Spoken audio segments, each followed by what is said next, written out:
I'm Teddi Yoder. And I'm Steven Yoder. We met in middle school in 8th grade. It was 8th grade? Yeah. The end of 8th grade, and I think we've been married for 5 years.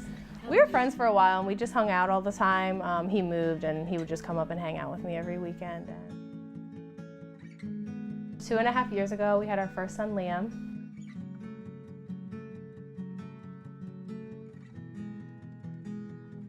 We had our son Carson about 2 months ago, and immediately after birth, we found out something was wrong.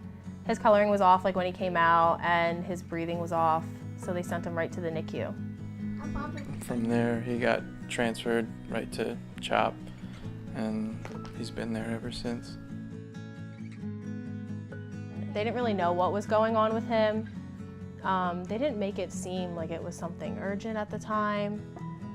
Yeah, it kind of seemed like, he was just having some respiratory issues, and then they were gonna fix it, and we were gonna be good to go.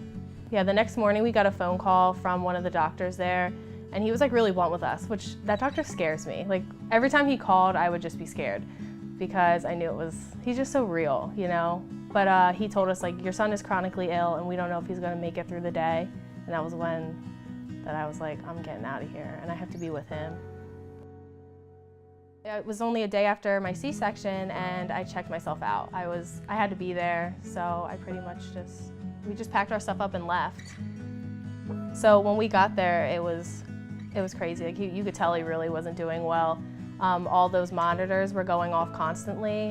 His levels were dropping, and it was just crazy. We went to our room that night and to sleep finally. I think it was like midnight. Yeah, you wanted to say goodnight to him, like for whatever reason you decided we should go back and say goodnight to him. And then we heard somebody come down the hallway because they have sleep rooms there, and we were assigned to one of the sleep rooms, and we heard someone coming down the hallway looking for somebody. And they were banging on all the doors, and of course they were looking for us. I was like the second we left, something happened. That's when his lungs collapsed. Right, somebody grabbed us and said, like, you guys should be bedside. And we went, and there was all this chaos and nurses and doctors everywhere. It was like a movie. It was insane. It was crazy. But that's when he went on ECMO, which is essentially like a fake lung machine. It acts as his lung until his lungs healed, and he was on that for about 5 days. They started to realize that he probably had some type of mitochondrial disease because he had acid in his blood. He had really high lactic acid levels, which you can die from. Like you could die from acidosis, and so they started like genetic testing right away. They did like MRI, and they saw acid on his brain, so it pretty much confirmed he had a mitochondrial disease. So we got the results from the genetic testing 5 weeks later that he had Pearson syndrome. Pearson syndrome used to be very fatal in infants, and a lot of kids weren't surviving past infancy. At this point, with the technology and all the research that they've had, it's kind of reached past that point where in the first 2 to 4 years they're blood transfusion dependent because they can't make their own red blood cells. So they'll need blood transfusions up to that 4th year, and then beyond that it kind of progresses to your body can make the blood, but then your organs will at some point fail. The cells that heal in your blood never heal in your organs. So one of those organs are going to fail. You just don't know when. When he was diagnosed, the doctor kind of described it as a lightning strike, and it's actually more common to get struck by lightning than it is to have Pearson's. Pearson's syndrome there's been 100 cases since the 1970s, which is extremely rare. It's something that they just recently started to research, so they haven't found a cure yet, and they're trying to work towards it. So every little donation and every ounce of awareness that people have can just help push towards that cure.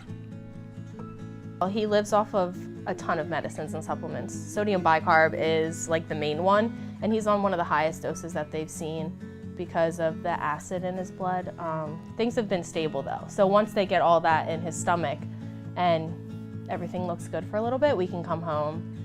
He'll live on the medicines all day long. It's like around the clock, every 3 hours. He has the sodium bicarb and a bunch of stuff in between. So it'll definitely be interesting.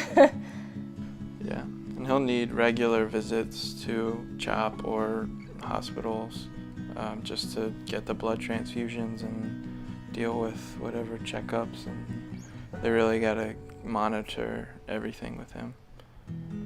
And he's just so happy and sweet, even through all that.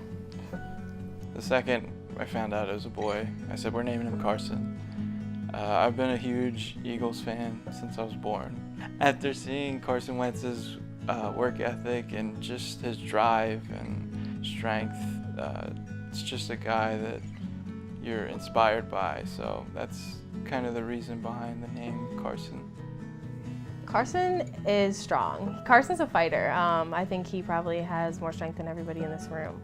He's had like 4 spinal taps, countless transfusions. He gets stuck all day long. Pretty much our day-to-day life is just figuring out whether Liam's gonna come with us to the hospital or if he's going to my mom's or where he's going. And then we make the trip down every day. It's about an hour drive. And then we'll see him for a certain amount of hours and then we drive back. It can be really taxing on you as a person, you know, you only can eat so much hospital food and it starts to get old after a while. It's stressful at times. We meet specialists all day long. With Liam and everything that we help him with, he's a 2.5-year-old, so he needs a lot. You pretty much run on like autopilot, I think. You just do what you have to do, you go to sleep and then you do it again, you know.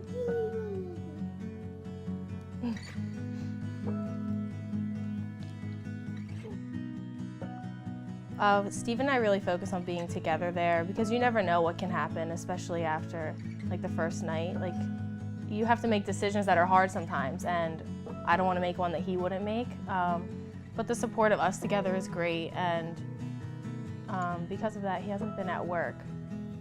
It's been a little tough financially. I've been out of work for 2 months now, and there's a lot of expenses, you know, between food, gas, all the travel expenses.